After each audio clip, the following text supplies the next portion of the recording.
Ladies and gentlemen, I'm very grateful for your coming here. By self-introduction, I'm Advocate Gibbs Nyandoro, the spokesperson for People's Rainbow Coalition. May I be indicative to you that we have invited you and made the indication that it's going to be a commencement from 12:30. Our apologies there. So, unforeseen circumstances have delayed the process. Be that may be, we are very grateful for your coming. As we are here, may I highlight that today, as the revolutionary leader, Dr. Teura Mujuru, is going to address you. She is so doing in her capacity as the nominated presidential candidate of People's Rainbow Coalition. And let's not misquote that. I thank you. Over to you, Madam President. 1 minute. I'm still following my thing.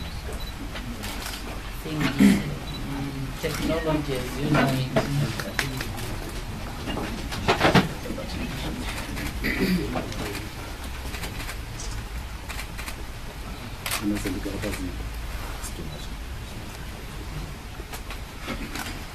She's just putting on the mode of technological precision.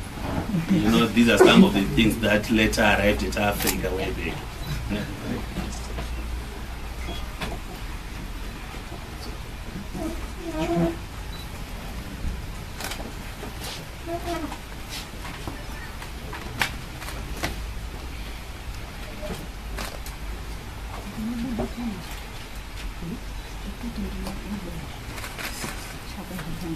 Good afternoon, ladies and gentlemen. Our vice presidents, our senior members of the Rainbow Coalition, members of the press, ladies and gentlemen, fellow Zimbabweans, I stand before you as the nominated presidential candidate for the People's Rainbow Coalition, PRC. PRC,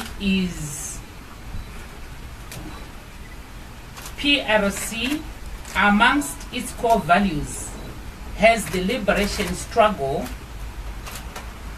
selfless sacrifices and courage of our forebearers and compatriots who contributed in different ways for the attainment of our national independence. Our story of the liberation struggle cannot be complete without paying great respect to the collective will and determination of revolutionary cadres, detainees, restrictees, and other freedom fighters. In our collective way, we fought for one man, one vote. We fought for land, racial discrimination, suppression of women, children, people living with disabilities, to name but just a few. We fought to build a democratic and legitimate government that is based on popular support, founded on the basis of participatory democracy, which can only be achieved through free, fair, and credible elections. As PRC, we stand on the firm foundation that Zimbabwe should be a land of equal opportunities for all who call it home, not for few selected individuals or a group. That's the essence of democracy, and that's why Zimbabwe paid the ultimate price for the attainment of our national independence. As PRC, we note the current political developments in our country. We are, however, heartened by the assurances given during these present political developments that condemns violence and encourages peace. We therefore urge Zimbabweans that the observation of the rule of law be the cornerstone of our conduct as we seek to revive our constitutional democracy. We are at a time that peace is the only realized, or can only be realized through maximum restraint and constructive exchange of ideas as Zimbabweans.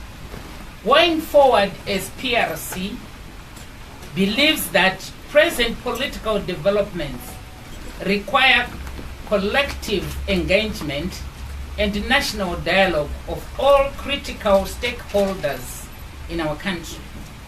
Beyond political actors, it should also include faith-based organizations, workers' movements, civil society, and students' movement.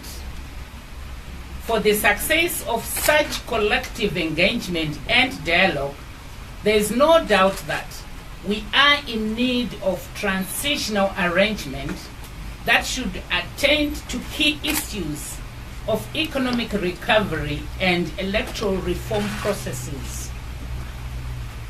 Our country's reconstruction and national healing process can only be a product of free, fair and credible elections which are to be held within a reasonable time post an agreed transitional agreement period.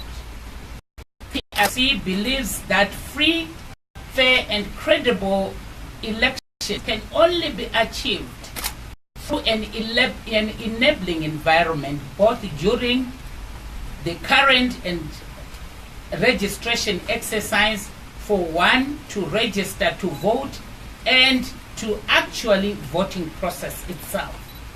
National elections are the backdrop of every celebrated constitutional democracy.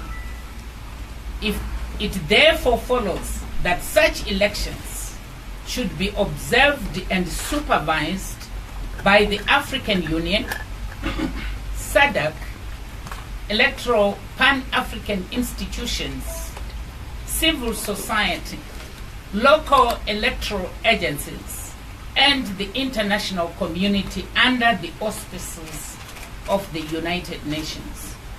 In conclusion, ladies and gentlemen and members of the press, what divides us as a nation is smaller than what binds us. We ought to be bound by ideological underpinnings of social democracy, Pan-Africanism, decolonial thought and principles of a modern democratic developmental state. It's time to reflect as we seek to rebuild and reconstruct our beautiful country, our great Zimbabwe. Together we can make our country great. May God bless Zimbabwe. May God bless us all. I thank you.